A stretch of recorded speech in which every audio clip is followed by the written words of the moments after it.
നമസ്കാരം. രാജ്യം കണ്ട ഏറ്റവും വലിയ രണ്ടാമത്തെ ആകാശ ദുരന്തത്തിന്റെ ഞെട്ടലിലാണ് നാം ഓരോരുത്തരും ഉള്ളത്. ഇതിലെ ഒരുപാട് സ്വപ്നങ്ങളുമായി ലണ്ടനിലേക്ക് പറന്നുയർന്ന നൂറുകണക്കിന് മനുഷ്യരാണ് ഒരൊറ്റ നിമിഷം കൊണ്ട് ഒരു അഗ്നിഗോളമായി മാറിയത്.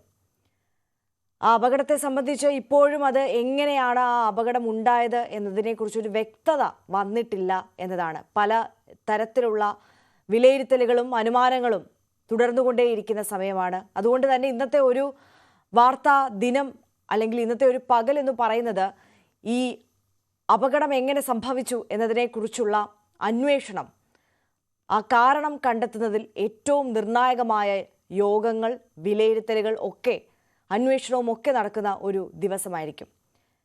എല്ലാ പ്രേക്ഷകരെയും ഇന്നത്തെ വാർത്താ ദിനത്തിലേക്ക് സ്വാഗതം ചെയ്യുകയാണ്. നടുക്കം മാറാതെ രാജ്യം.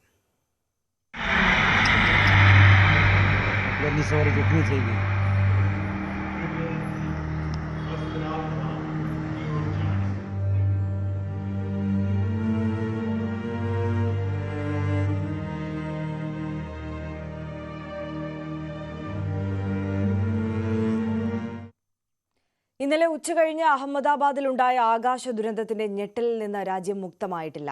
265 പേരാണ് അപകടത്തിൽ ആകെ മരിച്ചത്. 241 യാത്രക്കാരും ബാക്കി പ്രദേശവാസികളും. മരിച്ചവരെ തിരിച്ചറിയാൻ DNA പരിശോധന നടക്കും. പ്രധാനമന്ത്രി നരേന്ദ്രമോദി ഇന്ന് അപകട സ്ഥലം സന്ദർശിക്കും. ഉദ്യോഗസ്ഥ സംഘം ഇന്നും പരിശോധന തുടരും. ER രാഗേഷ് കൂടുതൽ വിവരങ്ങളുമായി നമുക്കൊപ്പം നാഷണൽ ഡെസ്കിൽ നിന്ന് ആദ്യം ചേരുകയാണ്. രാഗേഷ്, ഔദ്യോഗികമായ കണക്കുകൾ പ്രകാരം ഇപ്പോൾ 265 മരണമാണ് സ്ഥിരീകരിക്കുന്നത്. പക്ഷേ ആ മരണസംഖ്യ ഇനിയും ഉയർന്നേക്കാം എന്നതാണ് നമ്മളെയൊക്കെ ഏറ്റവും ആശങ്കപ്പെടുത്തുന്ന, ദുഃഖിപ്പിക്കുന്ന ഒരു കാര്യമെന്ന് പറയുന്നത്. അപ്പോഴും ഈ വലിയ ദുരന്തം, ഈ ആകാശ ദുരന്തം എങ്ങനെ സംഭവിച്ചു എന്നതിനെക്കുറിച്ച് ഈ നിമിഷം വരെയും നമുക്കൊരു വ്യക്തതയില്ല എന്നതാണ് വാസ്തവം. ഇന്നത്തെ ഒരു പകൽ അത് സംബന്ധിച്ചിട്ടുള്ള അന്വേഷണമായിരിക്കും പ്രധാനമായും നടക്കുക. അതിലൊരു വ്യക്തത ഉണ്ടാകുമെന്നതാണ് പ്രതീക്ഷിക്കുന്നത്. ഇപ്പോൾ അഹമ്മദാബാദിൽ നിന്ന് നമുക്ക് ഏറ്റവും ഒടുവിലായി ലഭിക്കുന്ന വിവരങ്ങളിലേക്ക് ആദ്യം.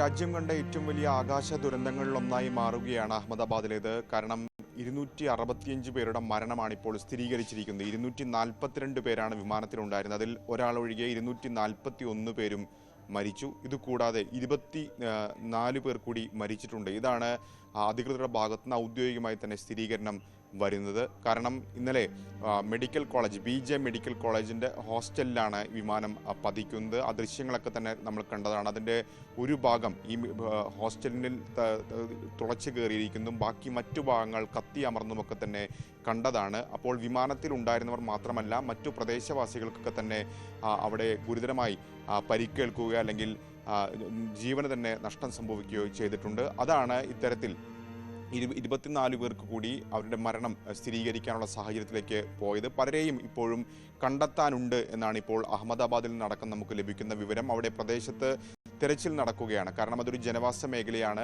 വിമാനത്താവളത്തോട് ചേർന്നെടുക്കുന്ന പ്രദേശമായിരുന്നു. അതുകൊണ്ട് തന്നെ അത്തരത്തിൽ ആളുകളെ കണ്ടെത്താനുണ്ടെന്ന ബന്ധുക്കളുടെയൊക്കെ തന്നെ പരാതിയുടെ അടിസ്ഥാനത്തിൽ അവിടെ ഇപ്പോഴും തെരച്ചിൽ നടക്കുന്നുണ്ട്.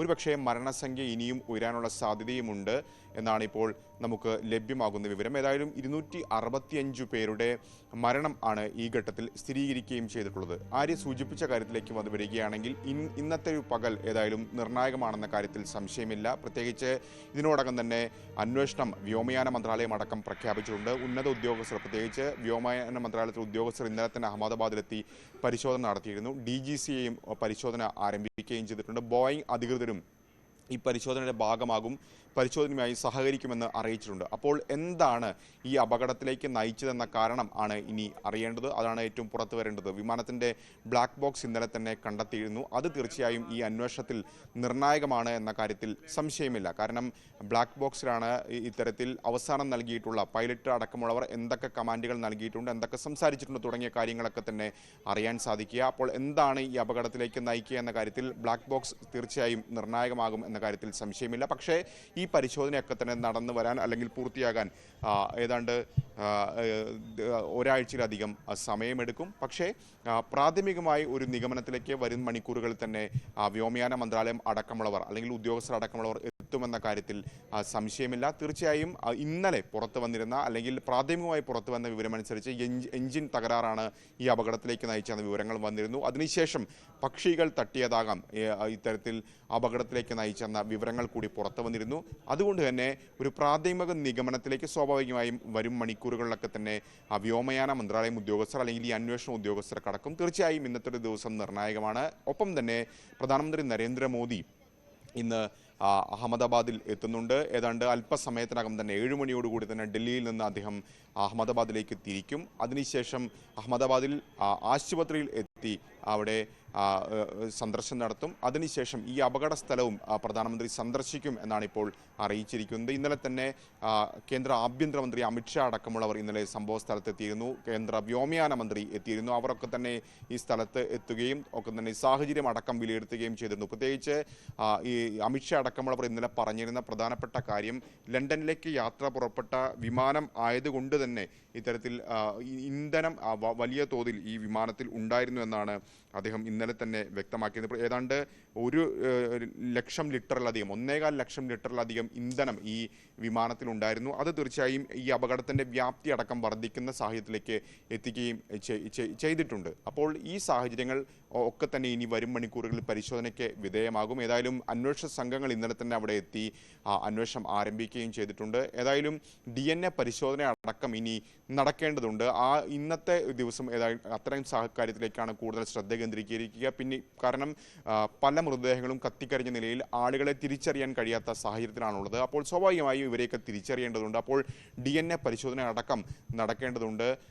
കൊല്ലപ്പെട്ടവരുടെ ബന്ധുക്കൾ അടക്കമുള്ളവർ ഇതിനോടകം തന്നെ അഹമ്മദാബാദിലേക്ക് എത്തുകയും ചെയ്തിട്ടുണ്ട്. പ്രത്യേകിച്ച് എയർ ഇന്ത്യ അടക്കമുള്ളവർ പ്രത്യേക വിമാനങ്ങൾ ഇതിനായി സജ്ജമാക്കുകയും ചെയ്തിരുന്നു. അല്ലാതെയും ബന്ധുക്കൾ ഉൾപ്പെടെയുള്ളവർ അഹമ്മദാബാദിലേക്ക് എത്തിയിട്ടുണ്ട്. ഏതായാലും ഇന്ന് DNA പരിശോധന അടക്കമുള്ള അത് പൂർത്തിയാകാൻ കഴിയും എന്നൊരു പ്രതീക്ഷയാണ് അധികൃതർ ഈ ഘട്ടത്തിൽ പങ്കുവെക്കുകയും ചെയ്യുന്നത്. രാകേഷ്, മാത്രമല്ല നമുക്കറിയാം ഇതിപ്പോൾ ഔദ്യോഗികമായി ഈ ആശുപത്രിയിൽ എത്തിച്ചിട്ടുള്ള മൃതദേഹങ്ങൾ അതിൻ്റെ ഒരു കണക്കനുസരിച്ചാണ് നമ്മൾ 265 പേരുടെ മരണം സ്ഥിരീകരിക്കുന്നത്.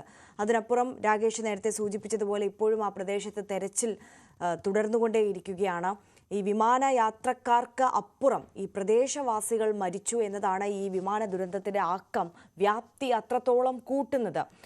ഈ പ്രദേശവാസികളുടെ മരണസംഖ്യ അത് ഇനിയും ഉയർന്നേക്കാം, ഇനിയും പലരെയും കണ്ടെത്താനുണ്ട് എന്ന നിഗമനത്തിൽ തന്നെയാണോ അധികൃതർ ഉള്ളത്? അതെ ആര്യ, അത്തരം വിവരങ്ങൾ തന്നെയാണ് നാട്ടുകാർ അടക്കമുള്ളവർ നൽകുന്നത്. കാരണം 242 പേരാണ് ഈ വിമാനത്തിലുണ്ടായിരുന്നത്. അതിൽ 241 പേരും മരിച്ചു. ഒരാൾ മാത്രമാണ് ഇപ്പോൾ അത്ഭുതകരമായി രക്ഷപ്പെട്ടത്. അദ്ദേഹമാകട്ടെ എമർജൻസി എക്സിറ്റ് വഴി പുറത്തേക്ക് ചാടുകയായിരുന്നു. പ്രത്യേകിച്ച് അദ്ദേഹത്തിൻ്റെ സീറ്റ് നമ്പർ 11A ആയിരുന്നു. അതൊഴികെ മറ്റെല്ലാവരും തന്നെ ഇത്തരത്തിൽ ഈ അപകടത്തിൽ അവർക്ക് ജീവൻ നഷ്ടപ്പെട്ടു. പക്ഷേ പിന്നെയും ഇപ്പോഴും മരണസംഖ്യ ഉയരുന്നതിൻ്റെ ഒരു പ്രധാനപ്പെട്ട കാരണം അതൊരു ജനവാസ മേഖലയിലാണ് ഈ അപകടം നടന്നതെന്നുള്ളതാണ്. കാരണം ഇന്നലെ തന്നെ അത് BJ മെഡിക്കൽ കോളേജിൻ്റെ ഹോസ്റ്റലിലാണ് ആ വിമാനം ചെന്ന് പതിക്കുന്നത്. അതിൻ്റെ ദൃശ്യങ്ങളൊക്കെ നമ്മൾ കണ്ടതാണ്. കാരണം അവിടെ 1:39 എന്ന് പറയുന്ന സമയത്താണ് ഈ അപകടം നടക്കുന്നത്. സ്വാഭാവികമായി ഉച്ച സമയമാണ്. ഉച്ച സമയത്ത് നിരവധി പേർ പ്രത്യേകിച്ച് മെഡിക്കൽ വിദ്യാർത്ഥികൾ ഭക്ഷണം കഴിക്കാൻ ഉണ്ടായിരുന്ന സമയമായിരുന്നു. ആ ദൃശ്യങ്ങളിലൊക്കെ തന്നെ ഭക്ഷണാവശിഷ്ടങ്ങൾ കാണാം, പ്ലേറ്റുകൾ കാണാം. അപ്പോൾ സ്വാഭാവികമായി അവിടെ ആളുകൾ ഉണ്ടായിരുന്നു.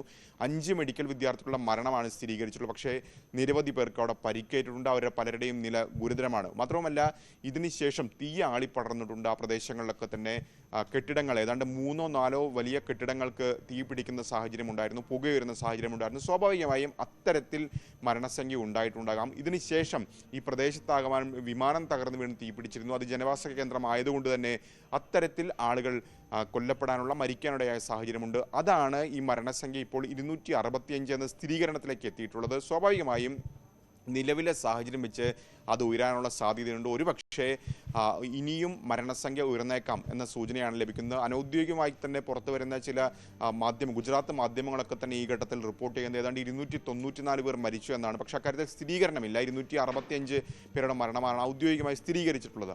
ആ നിലയ്ക്ക് മരണസംഖ്യ ഇനിയും ഉയരാനുള്ള സാധ്യതയുണ്ട്. അതാണ് തീർച്ചയായും ആശങ്കയ്ക്ക് ഇടയാക്കുകയും ചെയ്യുന്നത്. തീർച്ചയായും ഇപ്പോൾ ഈ ഘട്ടത്തിൽ അവർക്കായുള്ള തിരച്ചിൽ നടക്കുന്നുണ്ട്. കാരണം പലരുടെയും ബന്ധുക്കളുടെ പരാതികളുണ്ട്. കുടുംബാംഗങ്ങളെ കാണാനില്ല, ബന്ധുക്കളെ കാണാനില്ലെന്ന പരാതിയുണ്ട്. ഇതിന്റെ അടിസ്ഥാനത്തിൽ ഇപ്പോൾ അവിടെ തിരച്ചിൽ ഈ മണിക്കൂറിലും പുലർച്ചെയും നടന്നുകൊണ്ടിരിക്കുകയാണ്, കാലത്തും നടന്നുകൊണ്ടിരിക്കുകയാണ് എന്നാണ് ഇപ്പോൾ അധികൃതർ അറിയിക്കുകയും ചെയ്തത്.